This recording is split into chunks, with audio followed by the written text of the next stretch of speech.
All right, so first we're going to start off with an algebra reminder about how to graph lines, because what we are about to get into is the statistic use of lines called linear regression or regression lines. But first I want to take us back to algebra and just remind us of stuff that you definitely already know. So as a reminder in algebra, if you were looking for the equation of a line, the most common one that most people thought of is y equals mx plus b, right? Y equals mx plus b sounds right. So I'm going to start down here with this example. If I had y equals 3x plus 2, how would we go about graphing y equals 3x plus 2? Well, we look at this, y equals mx plus b. So usually you start back here with your b, which is your y-intercept, and you say, okay, the graph is going to intersect the y-axis at 2, so that'll be my first point. And then if you remember, when you're going to graph, you say, okay, I'm going to look at my slope, and I will move as my slope tells me to. If it's a whole number, you put it over 1 so that we can say that the slope is rise over run. So in this case, if with a slope of 3, we'd be rising 3 and running, which is to the right, 1, to get our next point.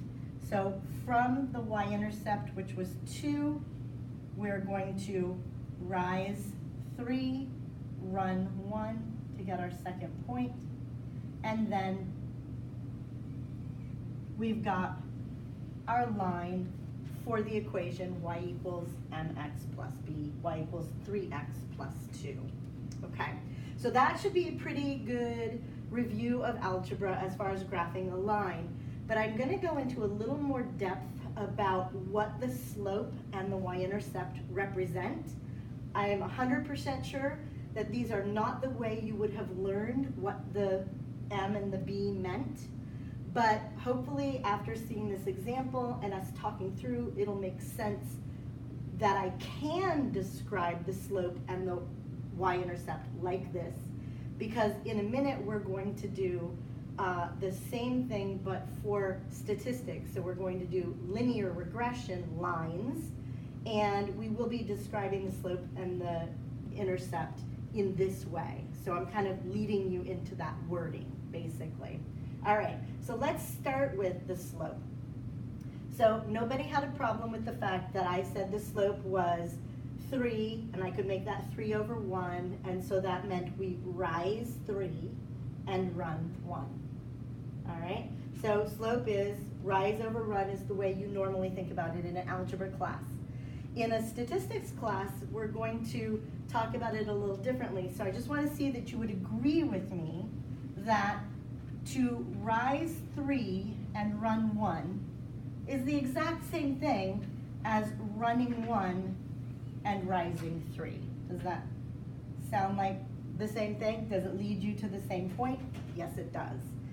So in this case, a way that I could talk about it, instead of talking about how much I rise for every 1 unit I run to the right, another way I could say it is kind of backwards. For every 1 unit I run to the right, or for every 1 unit increase in x, which would be to the right, then my y will increase or rise by my m. Okay? So instead of saying rise over run, really you say you run 1 and then rise 3.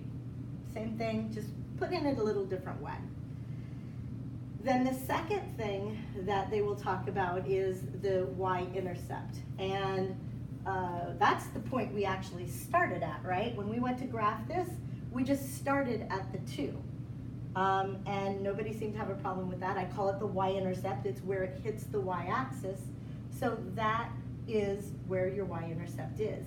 But in statistics, we're going to talk about it a little more differently, or a little more specifically, in that any point on this y-axis, no matter what my y-intercept is, what is the x value for any point on this y-axis? The x value is 0, right? And and then your y is whatever the value is on the axis.